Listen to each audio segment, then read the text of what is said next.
गांव की बहू। क्या सावित्री, मैंने सुना है कि मालती की बहू ने अपने सास ससुर को घर से निकाल दिया है। अब क्या कहूं, आजकल की बहुओं का कोई भरोसा नहीं है, कब क्या कर दे। मालती की बहू को देखकर कौन कह सकता था कि वो ऐसी निकलेगी। तू सही कहती है, आजकल की बहुओं को देख मुझे तो बड़ा डर लगता है। कहीं मेरी बहू भी ऐसी निकल गई तो। नहीं नहीं, मैं तो गांव की सीधी सादी लड़की से अपने बेटे की शादी करवाऊंगी। इस तरह एक दिन गायत्री अपने बेटे की शादी गांव में रहने वाली मीना नाम की लड़की से करवा देती है। ये लीजिए माँ जी, आपके लिए गर्मा गर्म नाश्ता और चाय।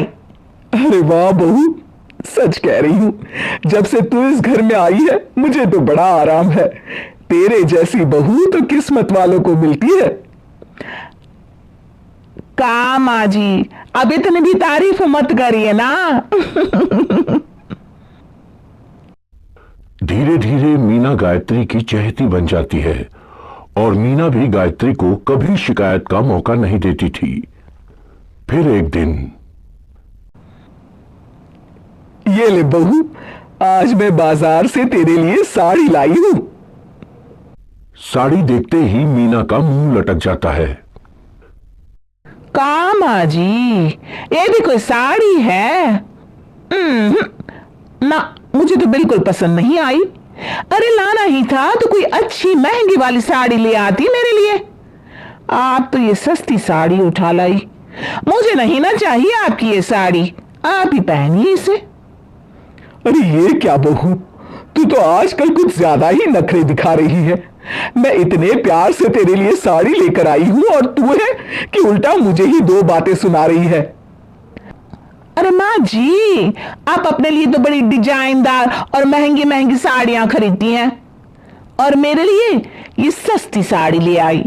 आप समझती हैं कि मैं गांव से आई हूं इसलिए मुझे कुछ नहीं पता। हाँ, अरे कुछ नहीं, तुझे शहर की हवा लग गई है बहू। इस तरह दोनों सास बहू में रोज किसी न किसी बात पर लड़ाइयां शुरू हो जाती थी। एक दिन गायत्री अपनी कुछ सहेलियों को अपने घर चाय पर बुलाती है। अरे बहू, मेरी सहेलियों के लिए बढ़िया चाय नाश्ता तो बना दे। अरे माँ जी, अभी ना मेरे पास बिल्कुल भी समय नहीं है, मुझे ब्यूटी पार्लर जाना है। चाय नाश्ता आप ही बना लीजिए। हाँ, तू कब से ब्यूटी पार्लर जाने लगी है? शहर आए 2 दिन नहीं हुए और देखो महारानी के नखरे शुरू हो गए। बस भी करिए माँ जी, आपसे बहस करने के लिए मेरे पास ना बिल्कुल टाइम नहीं है। आपका क्या है, आप समझती हैं कि मैं गांव से आई हूं तो मुझे कुछ नहीं आता, और आप जो रोज रोज मुझसे मेहमान नवाजी करवाती रहती हैं नौकरानी की तरह। मीना के कमरे में जाते ही, अरे ये क्या गायत्री, तू तो अपनी बहू की बड़ी तारीफ कर रही थी, लेकिन ये तो तुझे कुछ समझती ही नहीं। भाई मुझे तो लग रहा था कि तेरी बहू गांव की है तो सीधी सादी होगी, लेकिन इसने तो शहरी बहुओं को भी मात कर दिया।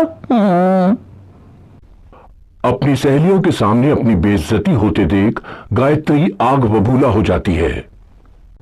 अरे क्या शहर और क्या गांव, मेरी तो किस्मत ही फूटी थी जो मैं इसे बहू बना के ले आई। भगवान जाने आगे और क्या क्या करेगी।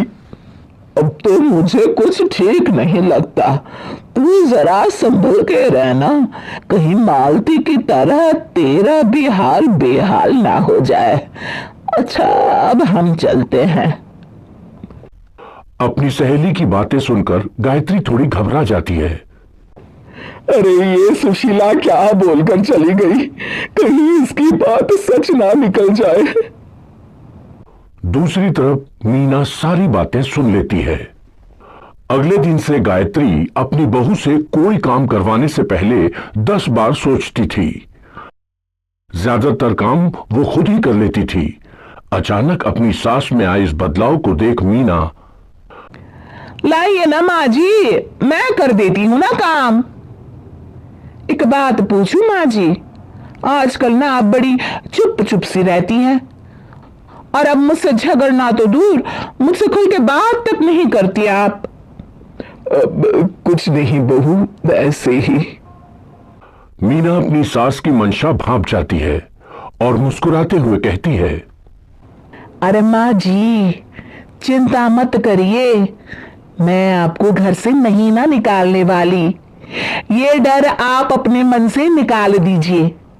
अरे छोटे मोटे झगड़े तो हर घर में होते रहते हैं, चाहे कुछ भी हो जाए, आप मेरी सासू माँ हो। मैं तो जिंदगी भर आपकी सेवा करूंगी माँ जी। अपनी बहू की बातें सुन गायत्री को एक प्रकार का संतोष होता है और उसकी सारी चिंताएं दूर हो जाती है। गायत्री अपनी बहू को गले लगा लेती है। मुझे माफ कर दे बहू, मैं तुझे गलत समझ बैठी थी।